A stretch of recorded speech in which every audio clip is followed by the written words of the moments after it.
And I know we are all looking forward to his keynote speech.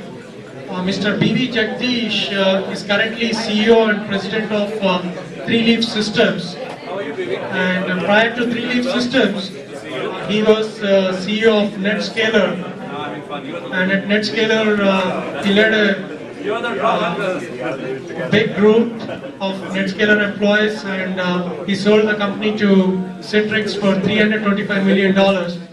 Prior to NetScaler, he was the co-founder of Exodus Communication, and he played a key role in its successful IPO.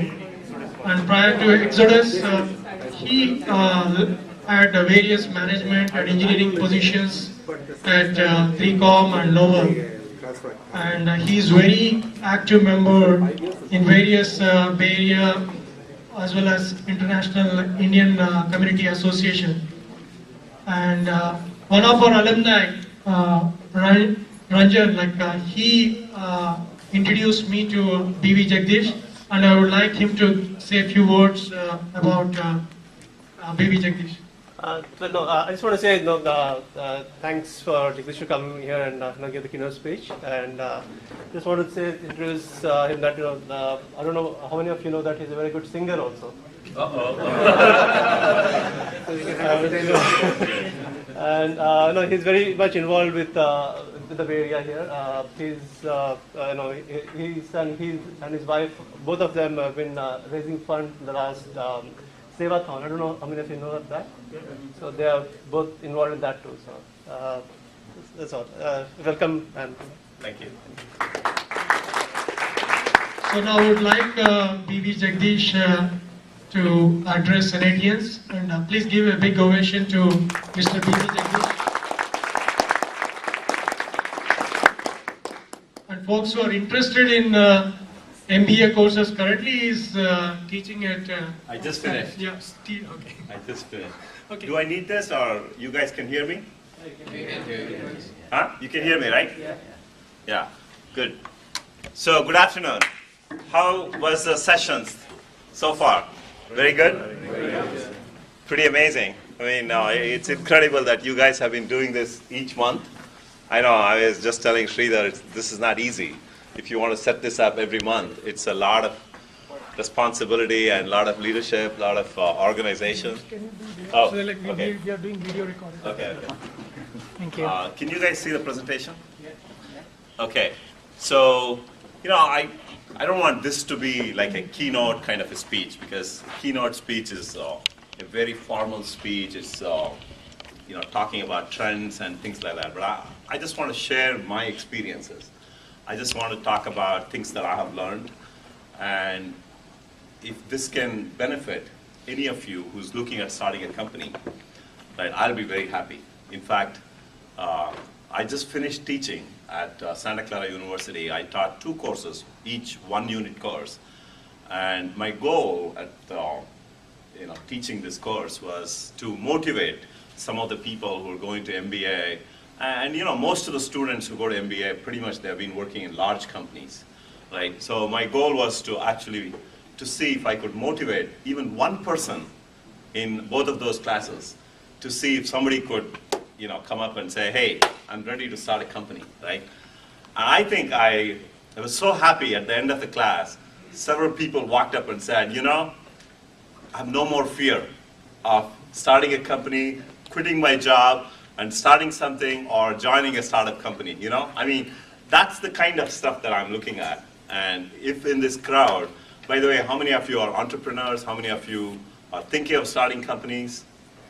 Very good, very good. So how many of you have already started companies? That's amazing. It's amazing. So feel free to make this as interactive as possible. I'll be more than happy to share everything that I've learned, the mistakes that were made, and how to avoid making some of these mistakes. At the end of the day, you will make mistakes, because when you build your company, it's very unique given the market that you are addressing, given the product you are building, given the team that you have built, right? Given the solution that you have, the customers that you are addressing, everything is unique. So at the end of the day, you will make mistakes. But all that I'm trying to accomplish is, if you avoid making the mistakes that some of us have made, right, at least it helps you to some extent, right?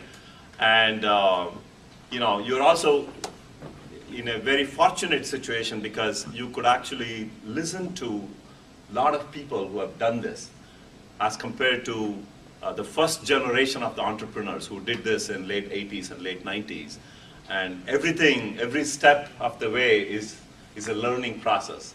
And it was an exciting moment, by itself, but you have TIE as a forum where you guys could go, and then opportunities like this. It's absolutely wonderful. So let me quickly take you through what I want to talk about. So I thought, let me just structure this presentation, right, as to building a startup company. And the biggest challenge when you're building a startup company is how do you get the initial set of customers, whether it's 0 to 20 or 0 to 10, right? That's the hardest part. Hardest part of building the startup company is building it from 0 to $10 million, which means getting that first 10, 15, 20, 30 customers. How do you get that, right? So what are all the different ingredients that will essentially make these things happen? And the other thing that lots of people have come and told me is the challenges in valuations, right? So there's a lot of valuation variations in startup companies. And it's a very complex thing if you start digesting, and you don't know, as an entrepreneur, you don't know what percentage you want to give it to the VC, or you want to build it yourself, right? There's a lot of these unanswered questions. So I'll just take you through some scenarios of what really translates into, when you build your company, right, how the valuation is going to look like. But I'll give you some real life examples of some of the companies that I've been involved with, including my own company. Does that sound good? Yeah. So this is the agenda. Ingredients of building great companies, questions in your minds, entrepreneurs' minds, early stage roles and responsibilities. So as you're building companies, especially day one, right? What are the initial roles and responsibilities of people? And hiring do's and don'ts, which by the way is a very critical thing, because at the end of the day, when you start a company, right, it's all about people. So you want to make sure that you are hiring the right kind of people. And some of the do's and don'ts, things that I've learned, winning early customers, right? Case studies of company revenue growth, it kind of gives you an indication of how long it typically takes to actually build companies, right? Because many of us have this myth in our mind.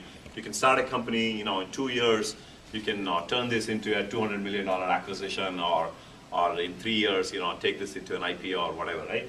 So I'll just take you through some scenarios. And then valuation drivers, so our valuation variations. And then my own, so while talking to Sridhar was also interested that you guys want to know, people like us, why are we engaged in so many things? What really drives us? Why are we not on a beach enjoying, having a good time on a Sunday afternoon rather than coming and doing a talk here, right? So what motivates us? So that's the kind of stuff that we'll talk about.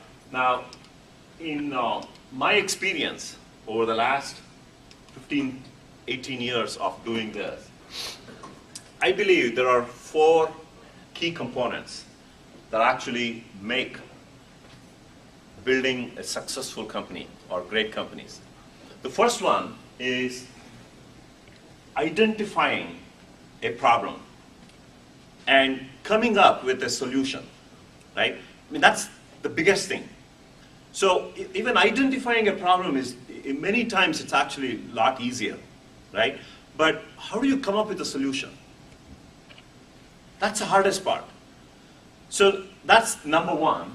And number 2 is translating this idea of the solution and problem that you're addressing. How do you translate this into a real product? When I talk about real product, it has to be affordable. It has to be reliable, right? You cannot build something that's going to cost $100,000 when someone else is selling it for $10,000, right? It has to be within the guidelines that the market actually accepts. So how do you build? This is pure execution, okay? And then having an ecosystem. So when you talk about ecosystem, it's a combination of venture capitalists and partners or customers and all of these things coming together, or employees or people that you want to hire, right? You cannot start an operating system company sitting somewhere, let's say in Alabama. It's hard to find people, right? I mean, think of VMware. If VMware had started somewhere in Alabama or somewhere, it would have been very hard to find the right kind of people, correct? Finally, customers. So you are solving the pain for a customer who is willing to, at the end of the day, try out your product and give you a check. That's the hardest part, okay? And I believe this country and this place, especially the Silicon Valley, is most suited to have all these things. I mean, as you guys know, many places, right, in the world have actually tried to replicate Silicon Valley, and they have not fully succeeded. There are some, like Boston has done well, Orange County to some extent, Austin to some extent, but nothing of this. So we are very fortunate, actually.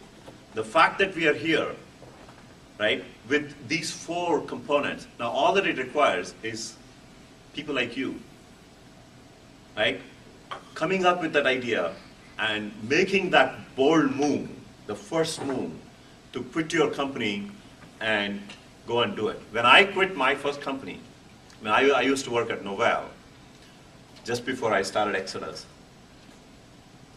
I was making, back in those days, close to like a 6-figure salary. This is way back in 92, 93 time frame. And in my family, there's no one who has done business. Nobody has done business. So I called up my dad, and I said, and this was my dream. My dream was I wanted to start a company. So I called him up and I said, Dad, I've decided to quit Novell, and I'm going to start my own company. So his first answer was, how much salary will you be getting? I said, 0. What? Are you crazy? I mean, this is, the same father, right? He was a professor, and that's the kind of family background. My grandfather